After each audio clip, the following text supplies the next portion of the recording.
Today, we're diving into a technology that's woven so deeply into our modern world, you probably don't even notice it's there. We're talking about a very, very specific and incredibly powerful kind of light. So let me start by asking you a question. What on earth could possibly connect something like corrective eye surgery, the scanner at the grocery store, and the fiber optics that deliver your high-speed internet? I mean, they seem like they're from completely different universes, right? A medical procedure, a retail tool, a global communication network, and yet they're all built on one single revolutionary piece of technology. And that idea is lasers. That's right. This incredible focused beam of light is the unsung hero behind so much of what we do every single day. So let's pull back the curtain and see how it all works.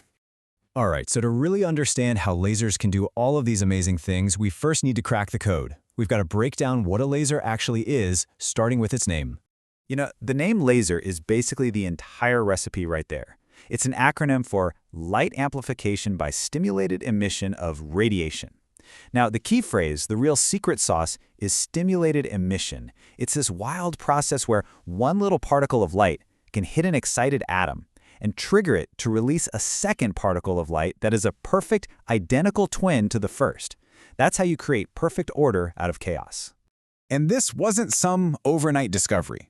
The idea itself was dreamed up way back in 1917 by, you guessed it, Albert Einstein. But it took decades, until 1960 for a scientist named Theodore Myman to actually build the first working laser. And from that moment on, the technology just took off, exploding into pretty much every field you can imagine.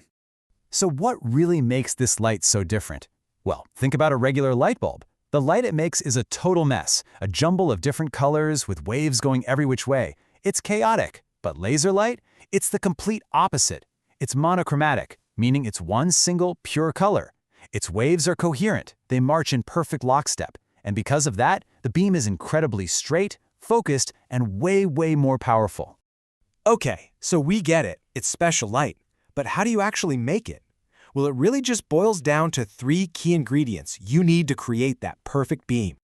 Let's think of it like you're building a machine. First, you need the active medium. This is the stuff that actually creates the light, like a ruby crystal or a special gas.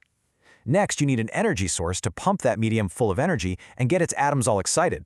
And finally, you have the optical resonator, which is basically two mirrors that bounce the light back and forth, amplifying it over and over until it becomes a powerful beam. So here's how those parts create that amazing chain reaction. The energy source pumps up the atoms. Then, one atom spits out a photon. Now, this is where the magic happens. That photon zips over and hits another excited atom, stimulating it to release a perfectly identical photon. It's like one person clapping in a huge stadium, and that one clap causes everyone around them to clap in perfect sync. The mirrors keep this process going, building a massive cascade of identical photons, until a powerful, concentrated beam finally escapes. So now that we're all laser experts, let's take a look around at the world this incredible technology has built. And trust me, it's everywhere. From the most advanced operating rooms right down to your weekly trip to the grocery store. In medicine, the impact has been absolutely revolutionary. We're talking about incredibly precise surgeries, like LASIK, removing tumors with almost no damage to the healthy tissue around them, and even painless dental work. Because that light beam is so precise, it means less pain and way faster recovery for patients. It's amazing. And their power in industry is just as impressive. That same precision allows for cutting and welding metals with unbelievable accuracy. Lasers are really the heart of modern 3D printing and super detailed engraving, giving us a level of speed and quality that was just science fiction a few decades ago. And you know, it's not all high-tech surgery or giant factories. Lasers are the invisible backbone of our everyday lives. They're the reason data can zip across the globe in fiber optic cables, giving us high-speed internet. They read the data on your old CDs and DVDs, they scan your groceries at the checkout, and they print your documents. They are the quiet workhorses of the modern world. Of course, no technology is perfect. There are always trade-offs. The advantages are obvious, right? Lasers are unbelievably precise, they're fast, and they can be used for so many things. But on the flip side, the equipment can be really expensive. You often need skilled people to operate it. And yeah, high-powered lasers can be seriously dangerous if you're not careful. So that's where we are today. But what about tomorrow?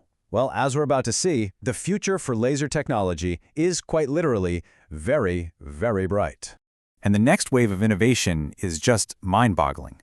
Scientists are using lasers to poke and prod individual atoms to build quantum computers. We're developing systems to beam huge amounts of data across the solar system using lasers. We're even talking about building materials atom by atom with nanotechnology. This is stuff that was pure science fiction just a little while ago, and it's fast becoming reality. So I think the main takeaway here is that this technology is not even close to being done. The path forward is crystal clear.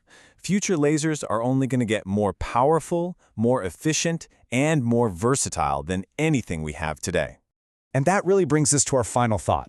It's pretty incredible to think that in just a little over 60 years, this technology went from being a concept in a lab to a tool that has completely reshaped our entire world. So the real question is, what will they illuminate next? Thanks for joining me.